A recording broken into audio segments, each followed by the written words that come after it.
வணக்கம் மக்களே, welcome to the venture show. இன்னைக்கு ஷோல நம்ம பார்க்க போகிறது டிராப் அப்படின்ற இங்கிலீஷ் மூவியோட ரிவ்யூ. இந்த படம் ஒரு விறுவிறுப்பான சஸ்பென்ஸ் த்ரில்லர் அப்படின்னே சொல்லலாம்.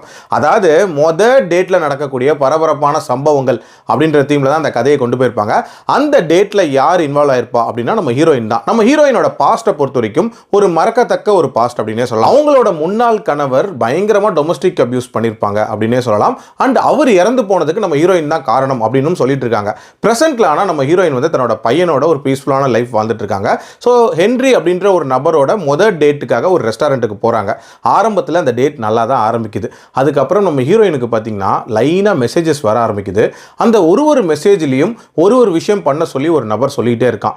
அதுக்கு பணயமாக வந்து தன்னோட மகனை வந்து பிடிச்சி வச்சிருக்கான் அப்படின்னே சொல்லலாம். ஸோ நம்ம ஹீரோயினை என்னென்ன விஷயங்கள் பண்ண சொல்கிறான், நம்ம ஹீரோயின் அதெல்லாம் பண்ணாங்களா இல்லையா, இதுக்கெல்லாம் காரணம் யார், அண்ட் டுவர்ட்ஸ் தென் எப்படி ட்ராக் பண்ணுறாங்க அப்படின்ற மாதிரி நிறைய விஷயங்களை சொல்லக்கூடிய ஒரு படம் தான் இந்த படம். எனக்கு இந்த படத்தில் பிடிச்ச விஷயமே இந்த படத்தோட பிகினிங் தான். ஸ்டார்டிங்லேயே அந்த டொமஸ்டிக் அபியூஸோட தான் கதை ஸ்டார்ட் ஆகும். ஸோ நம்ம ஹீரோயின் கணவரை கொலை பண்ணாங்களா இல்லையா அப்படின்ற ஒரு கேள்வி இருந்துகிட்டே இருக்கும்.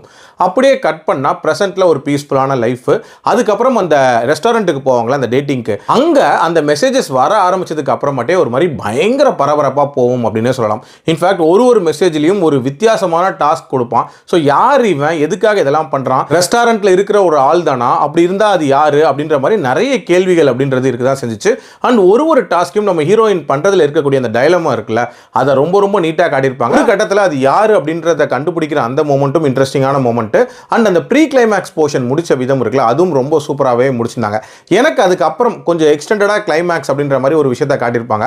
அது கொஞ்சம் சினிமேட்டிக்காக இருந்துச்சு அப்படின்ற மாதிரி சொல்லுவேன். ஆல்சோ அந்த ரெஸ்டாரண்ட்டில் இருக்கிற ஒரு நபர் தான் காரணம்னும் போது யாராக இருக்கலாம் அப்படின்றது கூட கொஞ்சம் யோசிச்சா கெஸ் பண்ணலாம் அப்படின்னு நான் சொல்லுவேன். பட் டியூரேஷனை பொறுத்த வரைக்கும் பார்த்தீங்கன்னா 1.5 மணி நேரத்துக்குள்ள ரொம்ப கிறிஸ்பாக இதை ப்ரெசென்ட் பண்ணது கண்டிப்பாக ஒரு மிகப்பெரிய ப்ளஸ் அப்படின்னு தான் நான் பார்க்குறேன். ஓவரால் கண்டிப்பாக ட்ரை பண்ணி பார்க்கலாம். என்னோட ரேட்டிங் இந்த படத்துக்கு 3.25 out of 5. அடல் கண்டென்ட்டை பொறுத்த வரைக்கும் ஒரே ஒரு லிப் லாக் சீன் வருமே தவிர மற்றபடி பார்க்கலாம். மீண்டும் அடுத்த விமர்சனத்தில் சந்திக்கிறேன். நன்றி, வணக்கம்.